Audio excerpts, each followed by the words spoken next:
Welcome to Samba Samba. Enjoy the video. You begin by confirming you're the family organizer and signed into your Apple ID. That status lets you change screen time settings for others. Once done, make sure you can access the child's screen time either from their device or remotely via family sharing. Now open Settings, tap your name, choose Family Sharing, then Screen Time. You'll see members listed. Select the child's name to reveal their screen time page and the controls you'll modify next. You're now in the complex middle. Decide whether to turn off all screen time or adjust particular limits.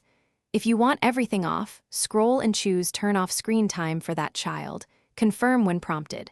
If you prefer targeted changes, toggle off downtime, delete app limits, and relax content and privacy restrictions one by one. Once you change a setting, make sure to verify on the child's device or refresh the family sharing screen time view to confirm the new state. Finish by confirming the change.